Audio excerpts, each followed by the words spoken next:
إن أريد إلا الإصلاح ما استطعت وما توفيقي إلا بالله عليه توكلت وإليه أنيب. میں تو اصلاح کرنا چاہتا ہوں جہاں تک بھی میرا بس چلے، اور یہ جو کچھ میں کرنا چاہتا ہوں اس کا سارا انحصار اللہ کی توفیق پر ہے. اسی پر میں نے بھروسہ کیا اور ہر معاملے میں اسی کی طرف میں رجوع کرتا ہوں. محترم بھائی عاقل صاحب اور دیگر میرے بھائیوں، السلام علیکم. اللہ رب العزت آپ کو اس مجلس پر جزائے خیر عطا فرمائے کہ آپ نے حق کا پیغام پہنچانے کے لیے یہ مجلس کا انعقاد کیا ہے. اللہ رب العزت پوری دنیا پر نور حق کو پھیلائے، یہ میری دعا ہے. میرا نام سیف اللہ خالد ہے اور میری عمر اس وقت 43 سال سے شاید زائد ہو، اس لیے کہ 11/11/61 کی میری پیدائش ہے.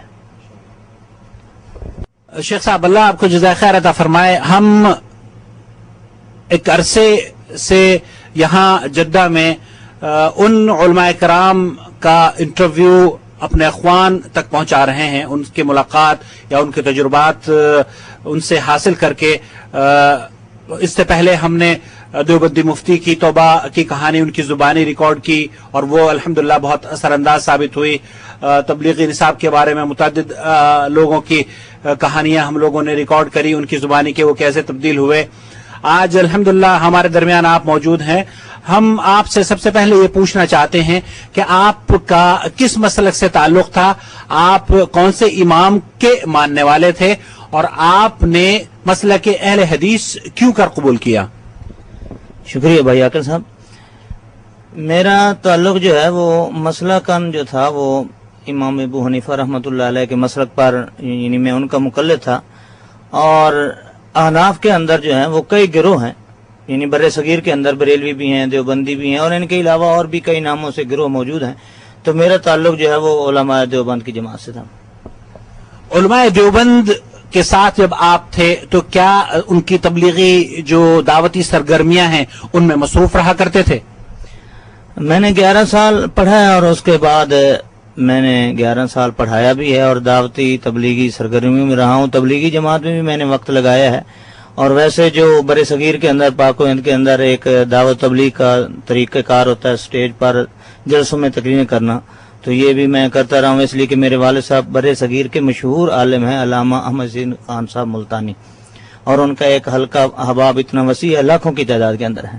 تو ہمارا سٹیج بہت بڑا وسیع تھا، تو میں وہاں تقریریں کرتا رہا ہوں، دعوت تبلیغ کام کرتا رہا ہوں، اور احناف کے مسلک کو میں نے خوب پھیلایا. جب آپ حنفی تھے تو اہل حدیثوں کو کس زاویے میں دیکھا کرتے تھے، کس طریقے سے ان کے بارے میں آپ کیا تاثرات تھے آپ کے؟ جب میں حنفی تھا تو میں متعصب حنفی تھا بھائی. میں ان کو اہل حدیث کہنا بھی پسند نہیں کرتا تھا اور غیر مقلد کے نام سے ان کو پکارتا تھا. اور میرے ان کے ساتھ ہمارے مناظرے بھی ہوئے ہیں، اور ہمارے مشہور مناظر جو حنفی تھے مولانا یونس نعمانی صاحب، وہ میرے استاد بھی ہیں اور ساتھی بھی ہیں، ہم اکٹھے پڑھاتے رہے ہیں اور مناظرے بھی کی ہیں. ان میں سے ایک مناظرہ خان گڑھ کا مشہور ہے جو مولانا مفتی عبد الرحمان صاحب سے ہوا تھا، جو سابق دیوبندی ہیں، الحمدللہ وہ بھی اہل حدیث ہیں. تو ان سے مناظرہ ہوا تھا ہمارا، اور دیگر مناظرے بھی ہوتے رہے ہیں.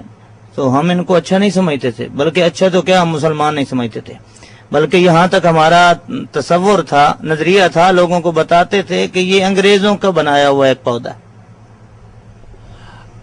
یہ آپ کا سابقہ الزام تھا. آج آپ اہل حدیثوں کو کیسا سمجھتے ہیں؟ سب سے پہلے تو آپ یہ پوچھتے کہ میں اہل حدیث کیسے ہوا، تبھی میں آپ کو یہ بتاؤں کہ کیسے سمجھتا ہوں. تو پہلی وجہ تو یہ ہے کہ ہمارا جو عقیدہ ہے نا یہ کرایہ کا ہے، احناف کا. اس لیے کہ احناف جو ہیں وہ عقیدتاً ابو منصور ماتریدی کے مقلد ہیں، عقائد کے اندر، اعمال احکام کے اندر امام ابو حنیفہ رحمۃ اللہ علیہ کے مقلد ہیں. تو میں سوچتا تھا کہ ہمارے امام کے جو ہیں جس کے ہم مقلد ہیں ان سے ہمیں اعمال احکام تو ملتے ہیں، لیکن عقیدہ تو ہمیں کسی اور سے لینا پڑتا ہے. تو امام تو وہ ہونا چاہیے جس سے ہمیں عقیدے سے لے کر عمل تک، فرض سے لے کر سنت و مستحب تک تمام اعمال ملے.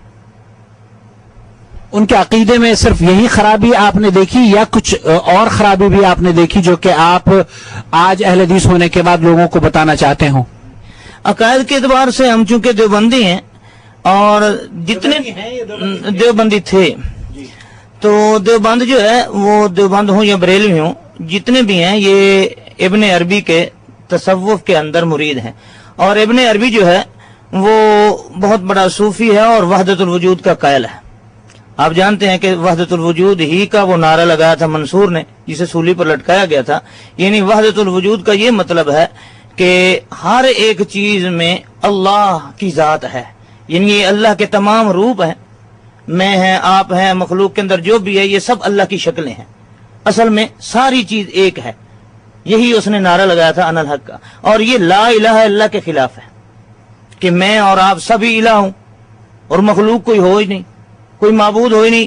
آپ بھی معبود, میں بھی معبود, دوسرے بھی معبود, عابد ہے ہی نہیں. ساری مخلوق جو وہ اللہ ہے. تو یہ وہ عقیدہ ہے جو لا الہ الا اللہ کے خلاف ہے. اور اسی عقیدے سے جو ہے چونکہ یہ لا الہ الا اللہ کے بنیادی عقیدے کے خلاف ہے اس لیے میں نے اس عقیدے کو ترک کر دیا.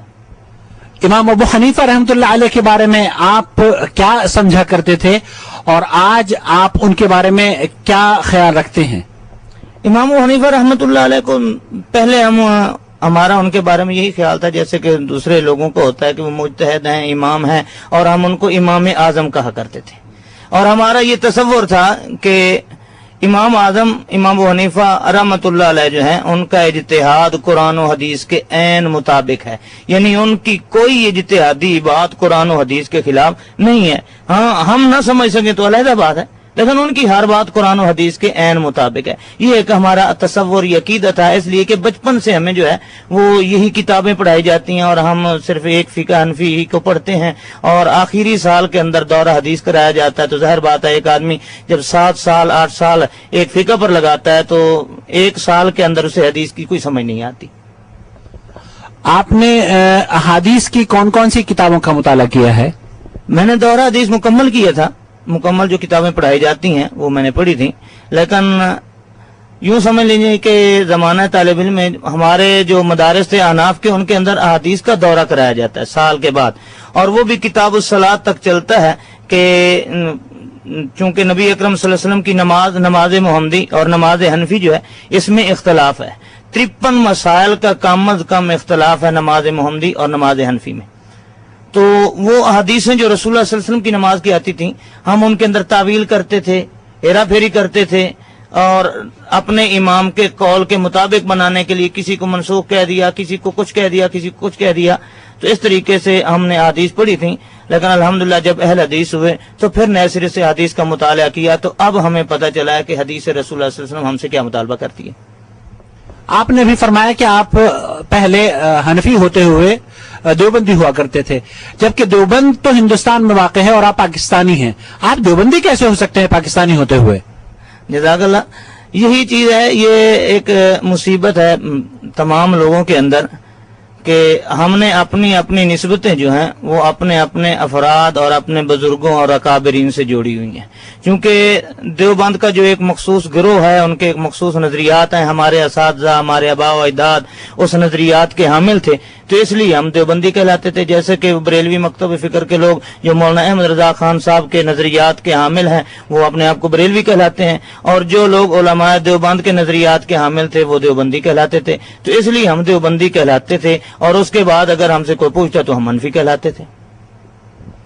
وحدت الوجود کے عقیدے کے بارے میں آپ نے فرمایا, ابن عربی کا وحدت الوجود کا عقیدہ آپ نے بیان فرمایا, اور کون سی ایسی برائی حنفی مذہب میں آپ نے دیکھی جو کہ جس کو آپ بیان کرنا چاہیں گے؟ حنفی مسلک جو اب مجھے معلوم ہوا ہے, جیسے میں نے تعصب کی اینک اور یوں سمجھیے کہ عقیدت کا لباس اتار کر جب میں نے ہدایہ پڑھا ہے, پہلے میں ہدایہ پڑھاتا رہا ہوں میاں والی کے اندر, لیکن اس وقت ایک عقیدت کی بنیاد پر پڑھاتے تھے. اب جو ہدایہ پڑھا ہے اسے تنقید کی نگاہ سے پڑھا ہے. تو مسلک احناف جو ہے وہ تقریباً 2/3 سے میں اگر کہوں تو یہ الزام نہ ہوگا کہ وہ احادیث کے خلاف ہے.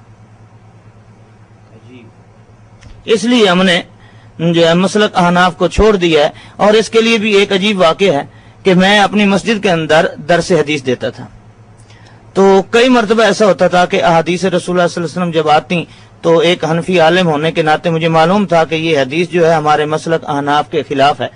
تو میں لوگوں کو یہ کہہ دیتا کہ حدیث میں تو ایسا آیا لیکن ہمارا مسلک احناف کا یہ ہے، تو وہاں ایک نمبردار صاحب ہیں چودھری صدیق صاحب جو اس مسجد کے معتبر نمازی ہیں، تو انہوں نے 3-4 مرتبہ اپنے وہاں لوگوں کو اکٹھا کیا اور وہ کہنے لگا کہ یہ ہمارا مولوی جو ہے یہ اندر سے اہل حدیث ہے، اس لیے کہ یہ جب بھی حدیث کا درس دیتا ہے تو یہ کہتا ہے کہ حدیث اس طرح ہے اور حنفی اس طرح ہے، حالانکہ میں اندر سے کوئی اہل حدیث نہیں تھا۔ یہ ایک ضمیر تھا کہ کیسے میں کہہ دوں کہ رسول اللہ صلی اللہ علیہ وسلم کی حدیث غلط ہے، اور ایک طرف تقلید کی جکڑ بندی تھی کہ میں کیسے کہہ دوں کہ امام صاحب کا قول غلط ہے۔ تو ان دونوں کی کشمکش میں ہمیں اپنے نمازیوں کو مطمئن کرنا ہوتا تھا۔ اللہ آپ کو جزائے خیر دے۔ ناظرین اکرام، چونکہ میں آپ حضرات کی یہاں ترجمانی کر رہا ہوں، میں شیخ سے یہ جاننا چاہوں گا کہ صرف یہ کہنے سے بات شاید نہیں بنے گی کہ حنفی مذہب قرآن و سنت کے خلاف تھا، آپ ہمیں ہمارے ناظرین کے بارے میں یہ مثال دے کر فرمائیے کہ کوئی مسئلہ جو حنفی مذہب کا قرآن و سنت کے خلاف تھا اس کو بیان کیجئے، اور حنفی مذہب کیوں کر آپ اس کو دیکھتے ہیں کہ ہاں فلاں مسئلے میں قرآن و سنت کی مخالفت کر رہا ہے۔ جزاک اللہ بھائی عاقل صاحب، اس میں ایک نہیں ہے، کئی مثالیں ہیں۔ میں نے آپ کو بتایا ہے کہ 2/3 سے زیادہ مسلک احناف جو ہے وہ قرآن و حدیث کے خلاف ہے، احادیث کے خلاف۔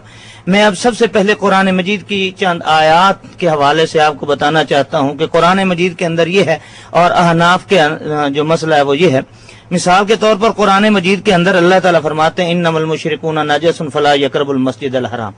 یہ ایک عقیدے کی بات ہے کہ مشرک نجس ہے اور وہ مسجد حرام کے اندر نہیں آ سکتا، لیکن فقہ کے اندر ہدایہ کی مشہور کتاب ہے، اس کے اندر یہ لکھا ہوا ہے لا بأس بأن يدخل اہل الذمۃ مسجد الحرام عند ابی حنیفہ، کہ امام ابو حنیفہ رحمۃ اللہ علیہ کے نزدیک وہ کافر، وہ مشرک جو کسی اسلامی ملک کے اندر بطور ذمہ رہتا ہو تو وہ مشرک مسجد حرام کے اندر داخل ہو سکتا ہے، تو یہ قرآن مجید کے خلاف ہے۔ اسی طریقے سے قرآن مجید کے اندر آتا ہے یا ایھا الذین آمنوا کتب علیکم القصاص فی القتل، کہ اہل ایمان تمہارے لیے قصاص جو ہے وہ فرض کیا گیا ہے کہ اگر مقتول آدمی ہے، اس کے ورثاء کسی نے کسی کو ناجائز قتل کیا ہے تو ورثاء کو حق ہے کہ وہ عدالت کے اندر اپنا مقدمہ دائر کر کے اس قاتل سے قصاص لے سکتے ہیں، خواہ اس نے کسی شکل میں قتل کیا ہو۔ یہ تو آپ جانتے ہیں لاٹھی سے ہے، گولی سے ہے، بم سے ہے، کسی شکل سے قتل کیا ہے۔ لیکن امام ابو حنیفہ رحمۃ اللہ علیہ فرماتے ہیں من غرق صبیا او بالغا فی البحر فلا قصاص علیہ عند ابی حنیفہ، کہ جس شخص نے کسی کو پانی کے اندر، سمندر کے اندر غوطے دے کر قتل کیا، کسی بچے کو یا بڑے کو، تو چونکہ اس نے قتل نہیں کیا، اس سے غرق کیا ہے، اس لیے اس پر قصاص نہیں ہے، تو یہ قرآن مجید کے خلاف ہے۔ قرآن مجید کے اندر اسی طریقے سے اللہ رب العزت نے کہیں بھی حق مہر کی جو ہے وہ شرع متعین نہیں کی، اور نبی اکرم صلی اللہ علیہ وسلم کی ذخیرہ احادیث میں بھی کہیں حق مہر کی شرع متعین نہیں ہے۔ اس کے برعکس احناف کی کتابوں میں لکھا ہے کہ شرعی حق مہر جو ہے وہ 10 درہم ہے۔ جیسے آج سے 20-50 سال پہلے ہمارے علماء جب کسی کا نکاح پڑھاتے تھے تو وہ کہتے تھے جی شرعی حق مہر 32 روپے 6 آنے ہے، تو یہ قرآن مجید کے خلاف ہے۔ اسی طریقے سے قرآن مجید کے اندر آتا ہے السارق والسارقہ، قرآن مجید کے اندر آتا ہے جو کسی کی چوری کرتا ہے تو چور کا ہاتھ کاٹ دیا جائے، لیکن فقہ کا ایک مشہور مسئلہ ہے کہ کفن چور جو ہے اس کا ہاتھ نہیں کاٹا جائے گا، کتنا قیمتی کفن ہو۔ اسی طریقے سے فقہ کے اندر یہ مسئلہ ہے کہ اگر ایک آدمی اندر سے چوری کر رہا ہے، وہ باہر مال نہیں لے گیا، اس نے اندر سے باہر والے کو پکڑا دیا، تو اب نہ باہر والے پر حد ہے نہ اندر والے پر حد ہے، تو یہ قرآن مجید کے خلاف ہے۔ اسی طریقے سے قرآن مجید کے اندر آتا ہے والوالدات یرضعن اولادہن حولین کاملین، اور سورۃ لقمان کے اندر آتا ہے حملتہ امہ وہنا علی وہن وفصالہ فی عامین، کہ اس کی ماں نے اسے بہت محنت و مشقت سے اٹھایا ہے اور اس کے بعد اس کی ماں نے اسے 2 سال دودھ پلایا ہے، اور فرمایا اگر میاں بیوی آپس میں راضی ہو کر ایک مکمل طور پر اپنے بچے کو دودھ پلانا چاہتے ہیں تو قرآن مجید یہ کہتا ہے حولین کاملین 2 سال، لیکن امام صاحب رحمۃ اللہ علیہ کے نزدیک جو ہے وہ 2.5 سال اس کی مدت ہے۔ اسی طریقے سے قرآن مجید کے اندر آتا ہے فقرؤ ما تیسر من القرآن، کہ نماز کے اندر تمہیں جتنا آسانی سے قرآن آتا ہے اسے ضرور پڑھو، اور قرأت قرآن نماز کے اندر فرض ہے۔ لیکن امام صاحب فرماتے ہیں ہدایہ کے اندر لکھا ہوا ہے کہ اگر کسی لو افتتح الصلاۃ بالفارسیۃ او سما او قرأ بالفارسیہ، کہ اگر کسی آدمی نے نماز کو شروع سے فارسی میں کر دیا، بسم اللہ فارسی میں پڑھی، یا اس نے قرأت فارسی کے اندر کی، ویحسن العربیہ، اور عربی بھی اسے اچھی طریقے سے آتی ہے، جاز الصلاۃ، اس کی نماز جائز ہے۔ اب آپ جانتے ہیں کہ ترجمے کا نام قرآن نہیں ہے، وہ کسی زبان میں بھی ہو. اب فارسی میں جو پڑھے گا وہ قرآن کا ترجمہ تو ہو سکتا ہے، قرأت قرآن نہیں ہو سکتی. یہ قرآن کے خلاف ہے. تو ایسے بے شمار آیات ہیں، یہ تو ایک لمبا وقت چاہیے. جزاک اللہ خیر. یہ تمام طوفان آپ اپنے سینے میں لیے ہوئے تھے. آپ جب اس طوفان نے ایک نئی کروٹ بدلنے کی کوشش کی تو وہ کون سے لمحات تھے جبکہ آپ نے یہ سوچ لیا اس موڑ پر آ کر کہ اب مجھے میرے خیال سے ہتھیار ڈال دینے چاہیے اور قرآن و سنت کو تسلیم کر لینا چاہیے؟ میں نے آپ کو پہلے بتایا کہ میں ہدایہ پڑھاتا رہا ہوں، اور یہاں جو مسجد تھی جامع اسلامی ہے، اس کا نام ہے، گجرانوالہ کے اندر. تو میں نے گجرانوالہ میں تقریباً 16 سال کا عرصہ امامت و خطابت میں گزارا ہے. تو وہاں یہ جامع اسلامیہ خیالی کے اندر ایک مسجد ہے، وہاں میں نے آپ کو بتایا درس دیتا تھا. جب لوگوں نے یہ کہنا شروع کر دیا تو کہ یہ اندر سے اہل حدیث ہے، تو میں نے سوچنا شروع کر دیا کہ میں تو وہ ہوں جو اہل حدیثوں کو اہل حدیث کہنا پسند نہیں کرتا، اور یہ کہتے ہیں اہل حدیث ہے، اور اس وجہ سے کہتے ہیں کہ ایک طرف میں حدیث رسول اللہ صلی اللہ علیہ وسلم اور دوسری طرف اپنے فقہ کا جو ہے توازن پیش کرتا ہوں، تقابل پیش کرتا ہوں. تو سوچتے سوچتے اس نتیجے پر پہنچا کہ اگر حق کا نام اہل حدیث ہے تو پھر اندر سے نہیں باہر سے بھی ہو جانا چاہیے. تو میں نے پھر وہاں اپنی مسجد میں اعلان کر دیا. جنوری کا مہینہ تھا، عید تھی، میں نے عید پر اعلان کر دیا کہ میں آج سے اہل حدیث مسلک کو اختیار کرتا ہوں. اور پھر جب میں نے ہدایہ دوبارہ پڑھنا شروع کیا تو آپ یقین جانیں کہ ہدایہ کے ایک ایک لفظ جو ہے وہ حدیث رسول کے خلاف تھا. مثال کے طور پر میں ایک مثال دیتا ہوں، نماز کی مثال دیتا ہوں کہ وہاں باب صفت الصلاۃ لکھا ہوا ہے کہ نماز کا طریقہ. تو وہاں چلتے چلتے یہ لکھا ہوا ہے کہ ہم احناف جو ہیں وہ جب 2 سجدے کر لیں تو سیدھا قدموں کے بل کھڑے ہو جائیں، بیٹھنا نہیں چاہیے، جلسہ استراحت نہیں کرنا چاہیے. اور آگے وہ لکھتے ہیں کہ امام شافعی رحمۃ اللہ علیہ جو ہیں وہ جلسہ استراحت کے قائل ہیں، یعنی وہ کہتے ہیں کہ 2 سجدے کرنے کے بعد وتر رکعت کے اندر، یعنی پہلی یا تیسری، اس کے اندر بیٹھ کر پھر کھڑا ہونا چاہیے. اور اس کی ایک دلیل نقل کی کہ امام شافعی رحمۃ اللہ علیہ جو ہیں وہ جلسہ استراحت کے کیوں قائل ہیں، کہ مالک ابن حویرث رضی اللہ تعالیٰ عنہ فرماتے ہیں لم ینہض حتی یستوی قاعدا، کہ نبی علیہ السلام اس وقت تک کھڑے نہیں ہوتے تھے جب تک سیدھے بیٹھ نہیں جاتے تھے. یہ بخاری کی حدیث ہے. اور اس طریقے سے ایک اور حدیث بھی آتی ہے کہ آپ بیٹھ جاتے تھے ثم یعتمد بیدیہ علی الارض، پھر آپ زمین پر دونوں ہاتھ ٹیک کر پھر کھڑے ہوتے تھے. تو اب یہ حدیث بھی ہے، امام شافعی کی دلیل ہے، اور اسے ضعیف بھی نہیں کہا جاتا اس لیے کہ یہ بخاری کی ہے، اور ضعیف ہے بھی نہیں. تو اب ہمارا مسئلہ کس کے خلاف ہے؟ تو اس کا جواب یہ لکھا ہے کہ یہ نبی علیہ السلام کی حدیث بڑھاپے پر معمول ہے، کہ آپ بوڑھے ہو گئے تھے. چونکہ آخر عمر میں حضرت مالک ابن حویرث رضی اللہ تعالیٰ عنہ ایمان لے آئے ہیں نبی علیہ السلام کی زندگی کے آخری ایام میں، اور آپ بوڑھے ہو چکے تھے، اس لیے یہ حدیث قابل عمل نہیں ہے. تو یہ ایسا ایک میرے خیال میں گستاخی ہے جو مسلمان برداشت نہیں کر سکتا کہ نبی علیہ السلام پر ایسے لمحات بھی آئیں کہ آپ ناقابل اتباع ہو جائیں. تو میں نے اس چیز کو دیکھا تو میرے رونگٹے کھڑے ہو گئے. اور یہاں ایک عجیب لطیفہ ہے کہ ہمیں یہ کہتے ہیں کہ آخری حدیث دکھاؤ رفع یدین کرنے کی، آخری حدیث دکھاؤ، نبی علیہ السلام کا آخری عمل دکھاؤ. تو یہی مالک ابن حویرث جن کی اس حدیث کو جلسہ استراحت کو اس لیے چھوڑ دیا گیا ہے کہ نبی علیہ السلام کی آخری عمر کا یہ عمل ہے، وہی مالک ابن حویرث رضی اللہ تعالیٰ عنہ فرماتے ہیں میں نے نبی علیہ السلام کو جہاں جلسہ استراحت کرتے ہوئے دیکھا ہے وہاں میں نے نبی علیہ السلام کو رکوع سے پہلے اور رکوع کے بعد رفع یدین کرتے ہوئے بھی دیکھا ہے. تو یہ نبی علیہ السلام کا آخری عمل ہے، ہم سے مطالبہ کرتے ہیں. تو یہ وہ چیزیں، یہ تضاد ہیں. اس سے علاوہ اور بہت ساری چیزیں ہیں. مثال کے طور قرآن مجید کے اندر اللہ تعالیٰ نے سود کو حرام قرار دے دیا، لیکن ہدایہ کے اندر لکھا ہوا ہے کہ اگر کوئی مسلمان کفار کے ملک کے اندر ہو تو وہ اپنے غلام کے ساتھ سودی معاملہ کرنا چاہے، کاروبار کرنا چاہے تو بھی جائز ہے، اور اگر یہی مسلمان کسی کافر کے ساتھ سود کے ساتھ کاروبار کرنا چاہے تو بھی جائز ہے. اسی طرح شراب کے متعلق ہے، نبی علیہ السلام نے ہر قسم کے شراب کو ممنوع قرار دیا اور احادیث کے اندر واضح ہے. لیکن ہدایہ کے اندر لکھا ہوا ہے ما یتخذ من الحنطۃ او الشعیر او الاصل او الذرۃ فهو حلال عند ابی حنیفہ. اور فتاوی علمگیری کے اندر لکھا ہوا ہے کہ اس کے پینے والے پر حد بھی نہیں ہے. تو اب یہ حدیث کے خلاف ہے. اس طریقے سے ایک متفقن علیہ حدیث آتی ہے, یہ ایک لمبا سلسلہ ہے کہ نبی علیہ السلام کی متفقن علیہ حدیث ہے, نہا رسول اللہ صلی اللہ علیہ وسلم عن القلب عن بیع القلب و مہر البغی و حلوان الکاہن. نبی علیہ السلام نے کتے کی خرید و فروخت سے بھی منع کیا ہے, اور وہ زانیہ اس کی کمائی کو بھی حرام قرار دیا ہے. اور نبی علیہ السلام نے کاہن, وہ لوگ جو لوگوں کو مستقبل کے حالات بتاتے ہیں, چوریاں بتاتے ہیں کہ فلاں جگہ تمہاری فلاں نے چوری کی ہوگی, یہ تم مستقبل میں یہ ہوگا وہ ہوگا, جیسے کرتے ہیں, تو نبی علیہ السلام نے ان کی شیرینی اور مٹھائی کو بھی حرام قرار دیا. لیکن اس کے برعکس ہدایت کے اندر جو لکھا ہوا وہ لکھا ہوا یجوز و بیع القلب, کتے کی بیع جائز ہے, والصید والسباع والفہد, درندے کی, چیتے کی, کتے کی, ان کی جو ہے خرید و فروخت جائز ہے, معلمن اور غیر معلمن, کہ وہ عام ہو یا سکھلایا ہوا ہو, ہر قسم کے کتے کی بیع کو انہوں نے جائز قرار دیا. اسی طریقے سے حاشیہ چلپی, اس کا حوالہ میں نے دیا تھا, اور الحمدللہ وہاں 4 آدمی جو ہیں وہ 18,000 کے اندر اہل حدیث ہو گئے تھے.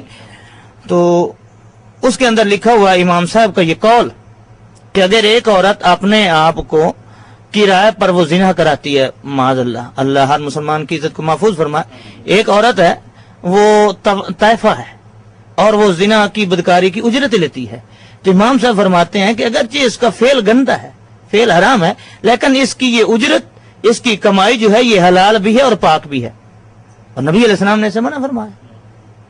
بلکہ زانیہ کا تو ہدیہ لینا بھی جائز نہیں ہے. تو اس طریقے سے بہت ساری احادیث ہیں, بہت ساری آیات ہیں جن کا تمسخر کیا جاتا ہے. جزاک اللہ خیر. شیخ, آپ جب اس ڈرامیٹک انداز سے آپ نے بقول آپ کے عید کے دن آپ نے اعلان کیا, اور جب آپ نے اعلان کیا ہوگا یقیناً اس کا رد عمل کچھ اچھا سامنے نہیں آیا ہوگا, آپ جب تبدیل ہوئے تو آپ کے گھر والوں کا معاملہ آپ کے ساتھ کیسا رہا, اور جب آپ تبدیل ہوئے تو کیا آپ کی زوجہ اور بچے بھی آپ کے ساتھ تبدیل ہو گئے؟ الحمدللہ. جزاک اللہ بھائی عاقل صاحب. ظاہر بات ہے کہ جب آدمی کوئی کسی مسلک کو چھوڑتا ہے اور نئے جماعت میں جاتا ہے, نئے کنبے میں جاتا ہے, تو پچھلے کنبے والے تو ظاہر بات ہے کہ وہ مخالف ہو جاتے ہیں, اور نئے قبیلے کو اپناتے ہوئے اور ان کو سمجھتے ہوئے, یا وہ قبیلے والے ہمیں سمجھنے, اس میں دشواریاں تو آتی ہیں, ابتدا کے اندر بہت ساری دشواریاں آتی ہیں. نیا آدمی ہوتا ہے, نئی جماعت ہوتی ہے, پچھلوں سے ناتا ٹوٹ جاتا ہے, اگلوں سے واقفیت نہیں ہوتی, پچھلے جو ہوتے ہیں وہ الزامات لگاتے ہیں, کسی نے کہہ دیا یہ مولوی ہیں, یہ پیسے کے لیے اہل حدیث ہو گیا, کسی نے کہہ دیا اس نے شادی کرنی ہوگی عورت کے لیے اہل حدیث ہو گیا, کسی نے کہہ دیا کس نے کار لی ہوگی, تو یہ ایسے الزامات ہوتے ہیں. اور گھر کی صورت حال یہ تھی کہ 2.5 سال تک ہماری والدہ اور والد سے ملاقات تک نہیں ہوئی. باقی باتیں تو کچھ ایسی ہوتی ہیں, آخر وہ ہمارے گھر والے ہیں تو ہم کہنا نہیں چاہتے, تو یہ نہیں, آپ خود ہی سمجھ لیں کہ ہماری دیوار کے ساتھ دیوار تھی, لیکن 2.5 سال کے عرصے تک ہم نے اپنی والدہ کو نہیں دیکھا اور ان سے ملاقات تک نہیں ہوئی. حالانکہ آپ جانتے ہیں کہ والدہ اور بیٹے کا جو رشتہ ہے یہ دنیا میں سب سے زیادہ عزیز اور محبوب ترین رشتہ ہوتا ہے. تو جب ہم نے اس رشتے کی بھی قربانی دینی پسند کر لی ہے, لیکن مسلک کے حق کو چھوڑنا پسند نہیں کیا. اللہ آپ کو استقامت عطا فرمائے اور آپ کے والدین کو آپ کے ساتھ جنت الفردوس میں اعلیٰ مقام عطا فرمائے. انشاءاللہ تعالی ہم سب کی دعائیں ہیں کہ اللہ رب العالمین ان کو ہدایت سے نواز دے. ہم یہ جاننا چاہیں گے, ہمیں کسی نے اطلاع دی تھی کہ جب آپ تبدیل ہوئے, آپ کی تبدیلی سے پہلے آپ کے بھائی جو دیوبندیوں میں ایک عالم بھی رہ چکے ہیں وہ بھی تبدیل ہوئے, اور وہ تبدیل ہونے کے بعد آپ کے جو تاثرات ان کے بارے میں تھے وہ ہمیں آپ بتائیے. یہ میرے بھائی جو ہے نا وہ پہلے ایک مرتبہ اہل حدیث ہوئے تھے, تو اس وقت تو میں دیوبندی تھا, تو ظاہر بات ہے کہ میں نے ان سے بولنا ملنا ترک کیا ہوا تھا, اس لیے کہ میں نے آپ کو پہلے بتا دیا کہ میں اہل حدیثوں کو اچھا نہیں سمجھتا تھا اور اہل حدیث کہنا بھی پسند نہیں کرتا تھا. ان کے ساتھ تو میری ملاقات اور گفتگو اور آپس میں بول چال اس وقت شروع ہوا ہے جب سے وہ دوبارہ اہل حدیث ہوئے, اور انہوں نے چند سال جو توقف کیا ہے وہ بھی ایک خاندانی انتہائی ایسی مجبوریاں تھیں کہ وہ انہوں نے توقف کیا ہے, یعنی سٹیج سے دور ہو گئے ہیں, لیکن انہوں نے مسلک اہل حدیث نہیں چھوڑا تھا. وہ جمعہ اس دوران بھی اہل حدیثوں کے پاس پڑھاتے رہے دنیا پور کے اندر. میں سمجھتا ہوں کہ جو آدمی ایک مرتبہ مسلک کو سمجھ لیتا ہے تو وہ دوبارہ مرنا تو پسند کرتا ہے، مسلک کو چھوڑنا پسند نہیں کرتا. تو الحمدللہ وہ اس وقت بھی اہل حدیث ہیں اور کبیر والا کے اندر اہل حدیث مسجد کے امام ہیں، اور اس وقت ہمارے تعلقات بھی اچھے ہیں، اس لیے کہ ہم دونوں ایک منہج اور ایک ہی راستے کے مسافر ہیں، چل رہے ہیں. آپ کے گھروں کی کیا حالت ہے؟ آپ کی زوجہ اور ان آپ کے بھائی کی زوجہ؟ میں نے یعنی اہل حدیث اعلان کرنے سے پہلے کچھ مہینے پہلے میں نے اپنے گھر والوں کو بتایا کہ میں اہل حدیث ہونا چاہتا ہوں. تو میرے گھر والوں کی اس وقت یہ کیفیت تھی کہ اس نے اتنا زور سے بلند آواز سے رونا شروع کر دیا جیسے کسی آدمی کا کوئی آدمی عزیز رشتہ دار فوت ہو جاتا ہے. اس لیے کہ وہ کہتی تھی کہ ہمارا باپ عالم ہے، ہمارا تایا عالم ہے، سسر عالم ہے، خاندان علماء کا. ہمارے دادا جی بھی ایک عالم تھے، بہت بڑے حاجی خدا بخش صاحب، اور بہت بڑے خطیب تھے وہ. تو میں نے اس سے، چونکہ دیوبندیوں کا جو ایک نصاب ہوتا ہے لڑکیوں کا، میں نے خود اسے پڑھایا ہوا تھا. یعنی میں نے اسے نور الازا پڑھائی تھی، قدوری پڑھائی تھی، اور میرے تعصب یہ انتہا ہے کہ میں نے اسے حدیث کی کتابوں میں تحاوی پڑھائی تھی اور کوئی نہیں پڑھائی تھی، کیونکہ تحاوی شریف جو ہے وہ ایک حنفی عالم نے لکھی ہوئی ہے. تو اب میں نے اسے کہا کہ اہل حدیث ہونا ہے تو وہ رونے لگ گئی. تو میں نے بھائی اب اسے ایسا نہیں کرنا. میں نے ایسا ایسا اس کے سامنے جو ہے نا چھوٹی چھوٹی کتابیں، رسالے، چونکہ وہ پڑھی ہوئی تھی تو رکھنے شروع کر دیے. 6 مہینے کے بعد جب میں نے اعلان کیا تو اس نے میرے ساتھ جو ہے وہ مسلک اہل حدیث کا اعلان کیا، بلکہ اس نے اپنی ساس کو، میری والدہ کو ایک مرتبہ یہ کہا کہ اب اگر سیف اللہ اہل حدیث مسلک سے ہٹ جائے گا تو میں اس سے طلاق لینا پسند کروں گی، اس کے ساتھ رہنا پسند نہیں کروں. الحمدللہ. تو اب وہ جامعہ عائشہ ہمارا مدرسہ ہے وہاں کبیر والا کے اندر، تو وہاں جامعہ عائشہ کے اندر وہ پرنسپل ہے، پڑھاتی ہیں بچیوں کو فاضلات کی کتاب، اور 2 ہم نے معلومات رکھی ہوئی ہیں. اب تو الحمدللہ وہ مسلک اہل حدیث کی مبلغہ ہے، اور بچے چھوٹے چھوٹے ہیں، وہ تو جیسے ہمیں ویسے انہوں نے اختیار کرنا ہوتا. ماشاءاللہ. آپ یہ فرمائیے کہ جب آپ حنفی ہوا کرتے تھے اس زمانے میں آپ امام بخاری کی جو تصنیف ہے صحیح بخاری، اس کے بارے میں کیا تاثرات تھے؟ امام بخاری رحمۃ اللہ علیہ کی حدیث، ہم اگرچہ یہ کہتے تھے کہ بخاری شریف جو ہے یہ تمام کتابوں سے جو ہے نا حدیث کی کتابوں میں بہتر و برتر ہے اور اصح الکتب ہے، لیکن بدقسمتی یہ ہے کہ ہم نے سال میں ایک ہی مرتبہ تو صرف پڑھی کیا تھی، دورہ کیا تھا، یعنی اس سے گزرے تھے جیسے ایک مسافر گزرتا ہے.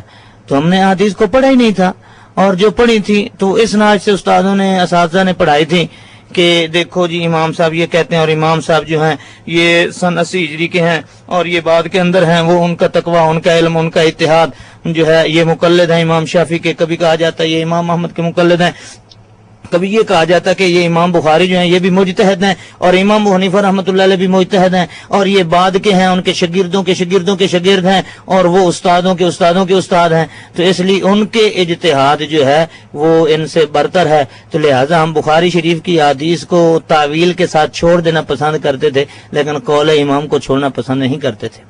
تو اب الحمدللہ یہ صورت حال ہے کہ ہم پر اللہ تعالیٰ نے واضح کر دی ہے کہ ہم ساری دنیا کو چھوڑ سکتے ہیں، مگر بخاری شریف میں رسول اللہ صلی اللہ علیہ وسلم کی حدیث کو نہیں چھوڑ سکتے. جزاکم اللہ خیر. آپ جس زمانے میں حنفی ہوا کرتے تھے، تبلیغی جماعت کے بارے میں آپ کیا سوچتے تھے اس بار؟ تبلیغی جماعت تو ہم معصوم سمجھتے تھے، اور میں نے رائے ونڈ سے کئی مرتبہ سے روزے تو کئی مرتبہ لگائے ہیں، لیکن ایک مرتبہ میں نے سندھ کے ضلع شکارپور کے اندر جو ہے پیدل جماعت، یعنی پیدل جماعت وہ ہوتی ہے جو اللہ کے دین کے راستے میں، ہم تو یہی سمجھتے تھے نا کہ دین کے راستے میں نکلے ہیں تو وہ سواریوں پر، بسوں پر بیٹھنا نہیں پسند کرتے، بلکہ مشقت، جد و جہد، پیدل ایک گاؤں سے دوسرے گاؤں. تو میں پیدل جماعت میں تھا، تو وہاں جاتے تھے. بلکہ اس دور کے اندر تو یہ گیس بھی نہیں ہوتے تھے، وہ چولہے ہوتے تھے تیل کے، جن کے اندر نیچے سے وٹ وغیرہ ڈال دی جاتی ہیں، تو وہ منہ بھی کالا ہوتا تھا، ہاتھ بھی کالے ہوتے تھے، اور وہ اٹھا کر چلتے تھے. اور ایک عالم بھی ہو نا اس کے اندر، بدقسمتی یہ ہے کہ ایک عالم بھی ہو اور ساری زندگی چلے تو وہ اپنے علم کو ایسے سمجھے کہ جیسے اس نے بند کر دیا تبلیغی جماعت کے اندر. وہ صرف ایک تبلیغی نصاب کے جو 6 نمبر ہیں ان کے اندر چلتا رہتا. یہ وہ ایک مخصوص نصاب ہے، اس کے اندر دین کی باتیں کم، اور اس کے اندر جھوٹی روایات بہت زیادہ ہیں، اور انہیں کو چلایا جاتا ہے. در حقیقت وہ حنفیت کی ایک تحریک ہے. میں یہ سمجھتا ہوں کہ وہ حنفیت کی ایک تحریک ہے، اور یہ انتہائی گمراہ کن قسم کی تحریک ہے جو لوگوں کو دین سے ہٹا کر یعنی رسول اللہ صلی اللہ علیہ وسلم سے ہٹا کر لوگوں کو ان کے مقابلے کے اندر لوگوں کو کا مقلد بناتی ہے اور لوگوں کو جو رائے وینڈ کے اندر یا دوسرے ان کے لوگ ہیں ان کو اپنا امام پیشوا بنا کر پیش کرتے ہیں اور رسول اللہ صلی اللہ علیہ وسلم سے لوگوں کو دور کرنے کا یہ ایک ذریعہ ہے کہ انہیں تعلیم و تعلم جو ہے وہ شیخ زکریا کی کتاب کا دیا جاتا ہے جبکہ رسول اللہ صلی اللہ علیہ وسلم کی احادیث کو پس پش ڈال دیا جاتا ہے. اور میرے نقطہ نظر کے اندر دنیا کے اندر سب سے زیادہ دین کو نقصان پہنچانے والی وہ جماعت ہے جو رائے وینڈ سے نکلتی ہے. آپ نے ان کے نصاب کا ان کے چونکہ آپ قریب رہے ہیں قریب ہی سے مطالعہ کیا ہوگا, کیا آپ ان کے نصاب میں کمی پاتے ہیں؟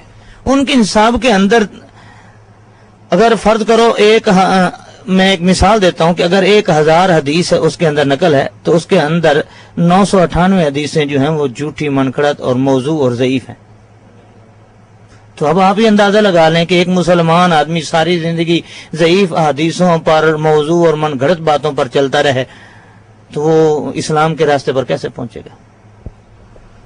اس کتاب کے اندر مولانا زکریا نے متعدد جیسے آپ نے فرمایا کہ ضعیف اور موضوع احادیث کو نقل کیا ہے, لیکن جب ہم یہ اشکال تبلیغی جماعت کے اکابر سے یا ان کے عام آدمیوں کے سامنے پیش کرتے ہیں تو وہ کہتے ہیں کہ نہیں ہم تو صرف فضائل کی بات کرتے ہیں, مسائل پر تو ہم بحث ہی نہیں کرتے, مسائل سیکھنے کے لیے تو آپ دوسری جگہ جائیے. آپ کیا فرماتے ہیں اس سلسلے میں؟ کیا وہ ان کا جو طریقہ کار ہے کیا وہ درست ہے؟ بھائی عقل صاحب, جب ایک آدمی کو شریعت کے مسائل کا پتہ ہی نہیں ہے تو فضائل خواہ آئیں گے. ایک آدمی کو مسائل کا مسئلے کا پتہ ہی نہیں کہ شریعت میں اس چیز کے بارے میں کیا رائے رکھتی ہے, شریعت صاحب شریعت نے اس بارے میں کیا بتایا, تو وہ فضیلت اس کی کیا بیان کرے گا؟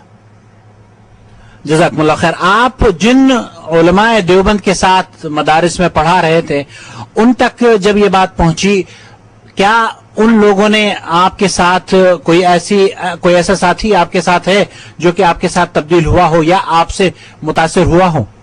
ہاں الحمدللہ امان اللہ صاحب ہیں, مولانا امان اللہ صاحب جو اس وقت منڈی بہاؤدین کے رکن گاؤں ہیں وہاں پڑھا رہے ہیں, وہ ہمارے ساتھی تھے, وہ اہل حدیث ہوئے ہیں. اس طریقے سے ایک عزیز الرحمان صاحب تھے, وہ اہل حدیث ہوئے ہیں. بہت سارے ساتھی اہل حدیث بھی ہوئے ہیں اور کم از کم 250-300 کے قریب جو ہیں وہ دیگر لوگ جو ہیں اس وقت 2.5 سال تک اہل حدیث ہو چکے ہیں. اور الحمدللہ مجھے 1 ماہ ہونے والا ہے حرم کے اندر, تو 5 آدمی یہاں بھی اہل حدیث ہو چکے ہیں. تو یہ سلسلہ تو انشاءاللہ چل رہا ہے. مخالفین جہاں مخالفت کرتے ہیں, پروپگنڈا کرتے ہیں کہ یہ بک گئے ہیں, فروخت ہو گئے ہیں, ان کو خرید لیا گیا ہے, تو جب ہم اپنی دعوت ان کے سامنے پیش کرتے ہیں تو ظاہر بات ہے جو اہل حدیث کی دعوت ہے وہ فطرت کی دعوت ہے, دین کی دعوت. ہم سیدھی بات کرتے ہیں کہ ہم نے کلمہ پڑھا لا الہ الا اللہ محمد رسول اللہ, تو آئیے ہم اس کے مطابق زندگی گزاریں. تو جہاں بعض لوگوں کے دلوں پر مہر لگی ہے وہ اعتراض کرتے ہیں, وہ باتیں بناتے ہیں کہ یہ تو پیسوں خاطر اہل حدیث ہیں, تو وہاں کچھ لوگ ایسے بھی ہیں جن کو اللہ تعالیٰ ہدایت سے نوازتے ہیں, وہ آباء و اجداد کے وہ صدیوں کے پرانے مندر جو ہیں وہ اپنے دل سے گرا دیتے ہیں اور وہ اللہ کی توحید اور پیارے پیغمبر صلی اللہ علیہ وسلم کی سنت کی طرف راغب ہو جاتے ہیں. اس لیے میرا طریقہ کار جو ہے وہ سب سے پہلے لوگوں کو رفع دین کرانے کا ہے. بہت ساتھی یہ بھی کہتے ہیں کہ تم رفع دین کیوں کراتے ہو؟ میں کہتا ہوں کہ جب ایک آدمی رفع دین کرتا ہے, ہاتھ اٹھا لیتا ہے, تو دوسرے لوگ اس سے مایوس ہو جاتے ہیں. وہ کہتے ہیں اب یہ ہمارے کام کا نہیں رہا, تو باقی عقائد کی ہم اصلاح کر لیتے ہیں. سب سے بڑا بت جو ہے اس دور کے اندر وہ یہ ہے کہ رفع دین نہ کرنا. رفع دین اگر کوئی آدمی کر لیتا ہے تو وہ تقلید کے بت کو توڑ دیتا ہے. تو اس لیے میں رفع دین کراتا ہوں, اور ان کو رفع دین کی حدیث تو بخاری اور مسلم کے اندر ہیں اور اول پوزیشن کی ہیں. رفع دین کے بارے میں آپ کس طریقے سے قائل کرتے ہیں, جبکہ جو رفع دین نہ کرنے والے ہیں وہ یہ کہتے ہیں کہ رفع دین نہ کرنے کی حدیث میں موجود ہے؟ تو میرا طریقہ کار یہ ہے کہ میں لوگوں کو دیکھتا ہوں کہ یہ کس ذہن کا آدمی ہے. مثال کے طور پر ایک آدمی تھا, وہ ڈاکٹر صاحب ہیں, تو میں نے ان کو یہ کہا دیکھو آپ ڈاکٹر ہیں, یہ بتائیں کہ سب سے پہلے میرٹ کا جو حق ہوتا ہے وہ اس آدمی کو ہوتا ہے جو صرف پاس ہو, یا اس کا ہوتا ہے جو اول پوزیشن کا ہو؟ ظاہر بات ہے ڈاکٹر صاحب یہ کہیں گے پڑھے لکھے کہ میرٹ کی بنیاد پر اول پوزیشن جس نے لی ہے تو وہ حقدار ہے. میں کہتا ہوں کہ دیکھو مسلمانوں کے اندر سب سے اعلیٰ درجے کی حدیث جو ہے اول پوزیشن والی حدیث وہ ہے جسے مسلمان متفقن علیہ کہتے ہیں, جو بخاری اور مسلم شریف کے اندر ہے. اور دوسرے درجے کی دوسری پوزیشن کی حدیث وہ ہے جو صرف امام بخاری رحمۃ اللہ علیہ نے اپنی صحیح بخاری کے اندر نقل کی ہے. اور تیسرے درجے کی وہ حدیث ہوتی ہے جو صحیح حدیث ہوتی ہے. اس کے بعد چوتھا درجہ وہ حدیث ہے جسے حسن کہا جاتا ہے, یعنی ریعتی پاس. تو اب میں ان کے سامنے موازنہ کرتا ہوں کہ دیکھیے رفع یدین کی حدیث جو ہے وہ متفقن علیہ بھی ہیں، یعنی ان کو اول پوزیشن حاصل ہے، دوسری درجہ بھی انہی کو حاصل ہے کہ بخاری شریف کے اندر بھی موجود ہے، اور تیسرا درجہ بھی ان کو حاصل ہے اس لیے کہ یہ مسلم شریف کے اندر بھی ہیں اور دیگر حدیث کے اندر بھی ہیں اور صحیح بھی ہیں۔ اور جو رفع یدین نہ کرنے کی حدیث ہے وہ امام ترمذی رحمت اللہ علیہ نے اسے نقل کیا ہے، سب سے صحیح حدیث جسے کہا جاتا ہے وہ سیدنا حضرت عبداللہ ابن مسعود رضی اللہ تعالی عنہ کی حدیث ہے، اور اسے امام ترمذی نقل کرنے کے بعد یہ فرماتے ہیں ھذا حدیث حسن، یعنی یہ حدیث حسن ہے، صحیح سے کم اور ضعیف سے اوپر، تو اسے یہ کہہ لیجئے کہ ہم اسے رعایتی پاس کرتے ہیں۔ جبکہ حضرت ابو داؤد رحمۃ اللہ علیہ نے اپنی کتاب ابو داؤد شریف کے اندر جو ہے وہ لکھا ہے اس حدیث کو نقل کرنے کے بعد کہ یہ حدیث ضعیف ہے۔ اس کو بھی چھوڑیں، میں یہ کہتا ہوں کہ جب یہ رعایتی پاس ہے تو اب سب سے پہلے جو ہے میرٹ پر وہ حدیث ہونی چاہیے قابل عمل جو پہلی پوزیشن کی ہے، دوسری پوزیشن کی ہے، تیسری پوزیشن کی ہے۔ رعایتی پاس جو ہے وہ بعد کے اندر ہونی چاہیے، رعایتی پاس کو اس وقت لینا چاہیے جب پہلی پوزیشن کی کوئی حدیث موجود نہ ہو۔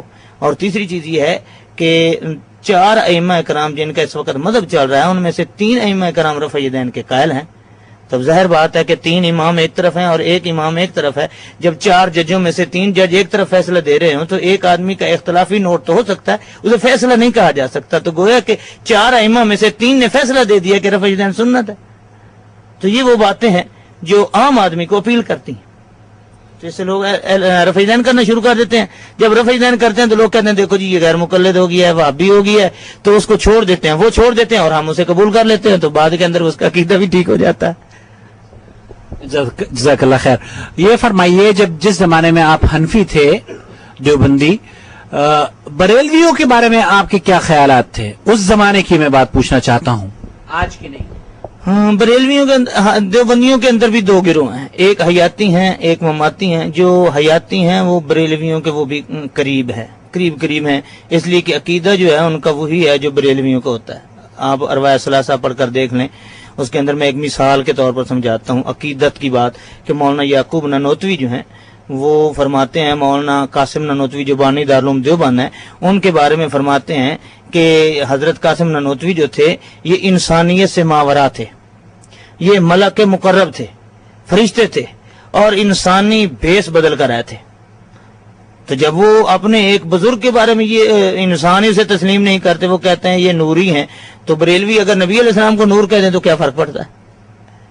تو ان کے اور اسی طریقے سے اپنے بزرگوں کے بارے میں ان کے عقائد ہیں کہ ہمارے بزرگ جو ہیں وہ بھی دور سے ہزاروں سال بیٹھے ہوئے کسی کی بیڑی کو کشتی کو جو ہے وہ پار لگا دیتے ہیں، کبھی کسی کے بارے میں کہتے ہیں کہ انہوں نے یہ کر دیا وہ کر دیا۔ تو ان کے اور ان کے عقائد میں فرق نہیں ہے، یہ سٹیج کا فرق ہے۔ یہ تو آپ اب فرما رہے ہیں کہ اسٹیج کا فرق ہے، اس زمانے میں آپ ان کو کسی اور نظر سے دیکھتے تھے؟ اس وقت میں نے آپ کو بتا دیا سٹیج کا فرق ہے، چونکہ ہم دیوبندی تھے تو ہم نے سٹیج کا تو فرق کرنا ہی ہے، لڑائی تو سٹیج کی ہے۔ آج ان دونوں کے عقیدوں میں گویا کہ آپ یہ فرما رہے ہیں اتنا کوئی تضاد نہیں پایا جاتا، دونوں وحدت الوجود ہیں، بلکہ یہ سمجھ لیجئے کہ مولانا امداد اللہ مہاجر مکی کے جو ہے مولانا احمد رضا اور ان کے پیروکار، وہ بھی ان کی یعنی سلسلہ ان کی پیری مریدی کون سے چلا آ رہا ہے، اور جو عام دیوبندی ہمارے حضرات ہیں ان کا بھی یہی طریقہ ہے، وہ ان کے مرید ہیں مولانا اشرف علی تھانوی، مولانا مہاجر امداد اللہ مہاجر مکی کے، تو ان کے یہ پیر بھائی ہیں۔ اور اس کے علاوہ جو ہے ان کے نظریات و عقائد میں کوئی فرق نہیں۔ نشر الطیب کے اندر مولانا تھانوی صاحب نے لکھا ہے کہ اول ما خلق اللہ نوری، کہ نبی علیہ السلام نے سب سے پہلے اللہ تعالیٰ نے سب سے پہلے نبی علیہ السلام کے نور کو پیدا کیا۔ تو یہ جو بات کے جھگڑے ہیں نور بشر کے، علم غیب کے، وہ بھی کہتے ہیں، انہوں نے بھی اپنی کتابوں میں لکھا کہ نبی علیہ السلام بشر ہے اور نور بھی ہیں، تو یہ بھی کہتے ہیں نبی علیہ السلام نور بھی ہیں اور بشر بھی ہیں۔ وہ کہتے ہیں عطائی علم ہے، یہ بھی کہتے ہیں عطائی علم ہے۔ تو فرق نہیں ہے، سٹیج کا فرق ہے، اور سٹیج کا تو جھگڑا ہر آدمی کرتا ہے کہ میں سٹیج بچاؤں میں بچاؤں، اس لیے یہاں جو جھگڑے ہیں یہ سٹیج کے ہیں، مسلک کے نہیں ہیں۔ اور ابن عربی کا میں نے آپ کو پہلے بتایا کہ دونوں جو ہیں اس کو اپنا پیر مانتے ہیں اور اس کے تصوف اور اس کے نظریات کے قائل ہیں، دیوبندی بھی اور بریلوی بھی۔ اور اسی طریقے سے دیوبندیوں کے مدارس میں آپ اگر جائیں تو آج بھی اگر آپ داخلہ لینا چاہیں تو وہ کہیں گے جی داخلہ فارم پر لکھا ہوتا ہے کہ آپ اگر دیوبندی ہیں تو داخلہ ملتا ہے، اگر نہیں ہے تو نہیں ملتا. آپ کہہ دیتے ہیں کہ میں دیوبندی ہوں تو وہ آپ کے سامنے ایک فارم لائیں گے کہ یہاں لکھ دو کہ میں المحنت ایک کتاب ہے دیوبندیوں کی جس کے اندر علماء دیوبند کے عقائد درج ہیں کہ اس پر دستخط کر دو کہ میرا عقیدہ وہی ہے جو المحنت کے اندر ہے. اب یہ کتنے ظلم کی بات ہے کہ قرآن و حدیث کو چھوڑ کر ہم نے المحنت کو ایک حق و باطل کا بنایا ہوا ہے. اسی طریقے سے جو بریلوی ہیں وہ مولانا احمد رضا خان صاحب کے ملفوظات کو جو مانتا ہے تسلیم کرتا ہے تو وہ بریلوی ہے. تو فرق تو کوئی نہیں ہے. وہ اپنے اکابر کی کتاب پر دستخط کروا رہے ہیں دیوبندیت کی سرٹیفکیٹ دینے کے لیے, یا اپنے بزرگ کی کتاب پر دستخط کرا رہے ہیں اپنے مسلک کی سرٹیفکیٹ دینے کے لیے. تو ہم کہتے ہیں یہ دونوں ایک ہی سکے کے دو رخ ہیں. اگر ان دونوں کے اندر کچھ ہوتا تو اللہ اور اس کے رسول کی دعوت دیتے. جزاک اللہ خیر. سکے کے تیسرے رخ کے بارے میں آپ کیا فرماتے ہیں؟ وہ جو پاکستان اور ہندوستان میں تیسرا کیا بلکہ کئی اور رخ ہیں جن کے بارے میں ہم آپ سے جاننا چاہیں گے. پہلے تو آپ جماعت اسلامی کے بارے میں ہمیں بتائیے کہ ان کی جو تعلیمات ہیں یا وہ ان کی جو دین قائم کرنے کا جو جذبہ ہے اس کو آپ کس نگاہ سے دیکھتے ہیں؟ یہ سکے کے دو رخ ہوتے ہیں, تیسرا ہوتا ہی نہیں ہے. البتہ یہ ہے کہ تلسماتی سکہ اپنا رنگ بدل سکتا ہے, کبھی کوئی رنگ کبھی کوئی رنگ. تو یہ جماعت اسلامی میں بھی عمومی طور پر جو ہے وہ دیوبندیوں کا رنگ غالب ہے. ویسے ان کے اندر اہل حدیث بھی ہیں, بریلوی بھی ہیں, اور جو ہمدرد کے ان کے ہوتے ہیں فارم ان میں تو وہ غیر مسلموں سے بھی کراتے ہیں کہ جس کے اندر یہ لکھا ہوتا ہے کہ ہم جماعت اسلامی کا جو یہاں ملک کے اندر نظام رائج کرنے کا طریقہ ہم اسے اتفاق کرتے ہیں, یعنی غیر مسلم سے بھی کراتے ہیں. ان کے اندر مسلک کا تشدد نہیں ہوتا, لیکن ان کے نزدیک بھی سب سے آخر بات جو حجت کے طور پر مانی جاتی ہے کسی بھی جماعت اسلامی کے ساتھی کو خاموش کرانے کے لیے, وہ یہ کہہ دیتے ہیں کہ سید مودودی نے یہ لکھا ہے. تب اس کے بعد کسی کو ہمت نہیں ہے کہ وہ سید مودودی کی بات کے بعد جو ہے وہ کہے کہ میں ایسا نہیں کرتا, یہ سید مودودی کی بات غلط تھی.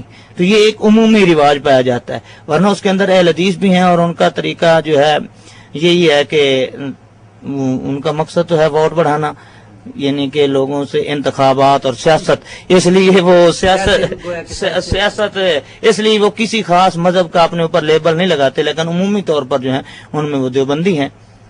پاکستان میں ڈاکٹر اسرار احمد صاحب کے بارے میں کیا تاثرات آپ بیان کرنا چاہیں گے؟ ڈاکٹر اسرار احمد صاحب جو ہیں انہوں نے بھی ایک اپنی ڈکی بچائی ہے, وہ انقلاب کے ذریعے وہ اپنا وہ بھی اصل در حقیقت جو ہے وہ جماعت اسلامی ہی کے ہی فرد ہیں.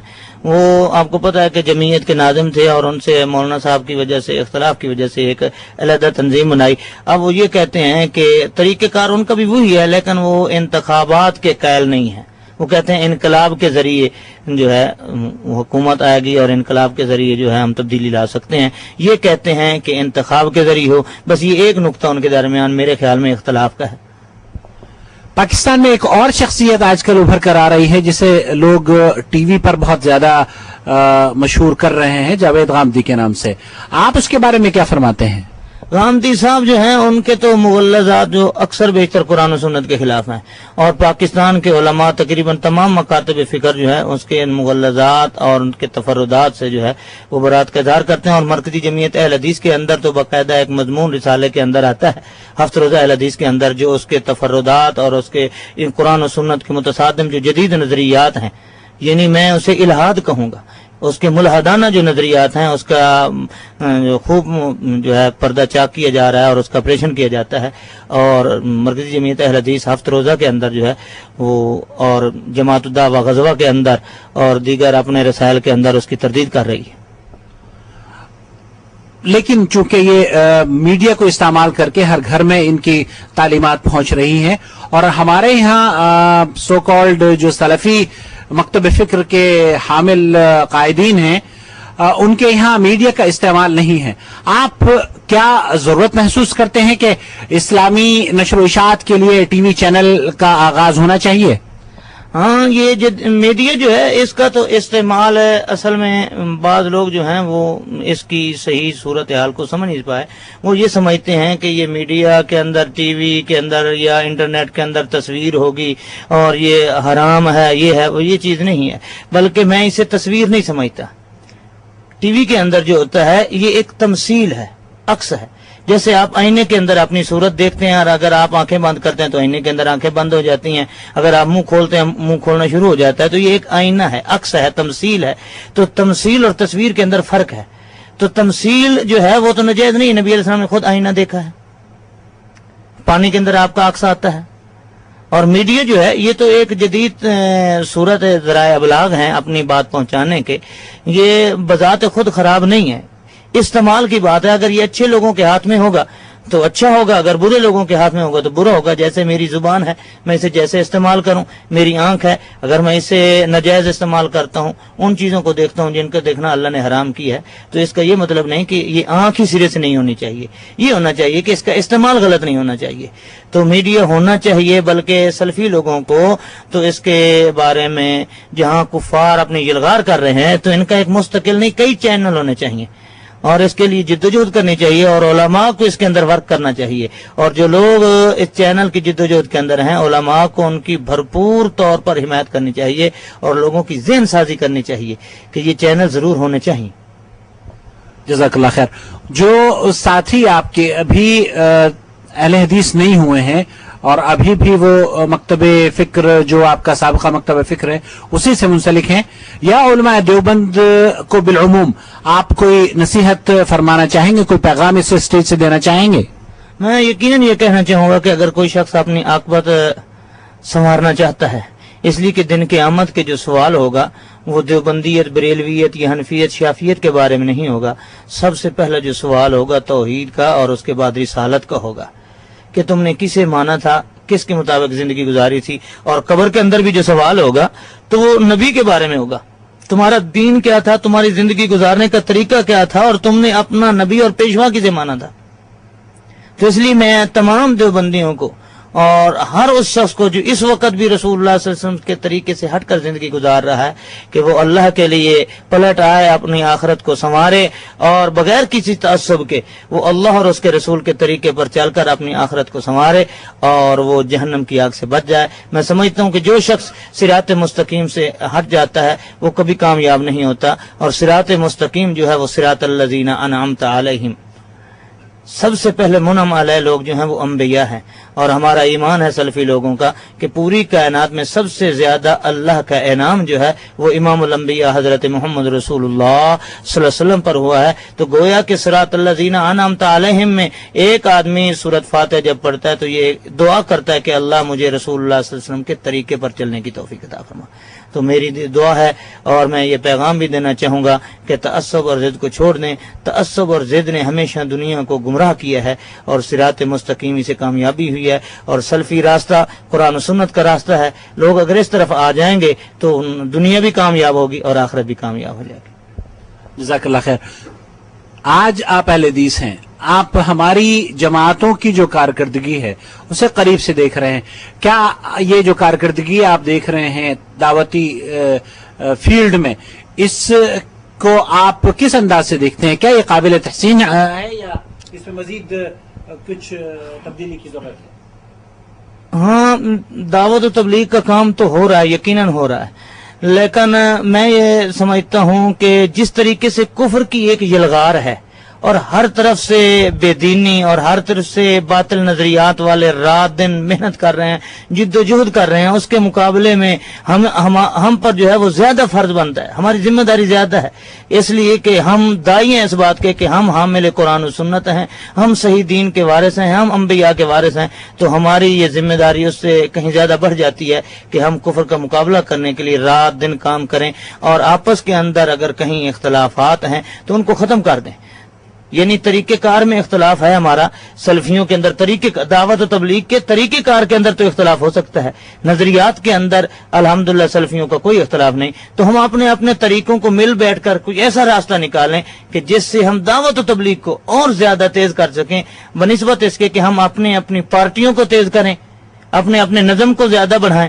تو میرے خیال میں یہ ایک دعوت و تبلیغ کے لیے زہر ہے کہ ہم اپنے نظم کی دعوت دیں, بلکہ ہمیں مل کر قرآن و سنت کی دعوت دینے کی کوشش کرنی چاہیے. اور پہلے سے کہیں زیادہ ہم پر ذمہ داری ہے, اس لیے کہ کفر اور باطل نظریات جو ہیں وہ ہر قسم کے میڈیا کے ذریعے, ذرائع ابلاغ کے ذریعے گھر گھر دستک دے کر وہ پہنچ رہے ہیں, اور ہم اگر سوئے رہیں تو دن قیامت کے میرے خیال میں ہمیں اس جرم کی سزا بھگتنی ہوگی. اللہ تعالی ہم سب کو محنت کے ساتھ, خلوص کے ساتھ, اللہ تعالی ہمیں دین حق کی جد و جہد کرنے کی توفیق عطا فرمائے.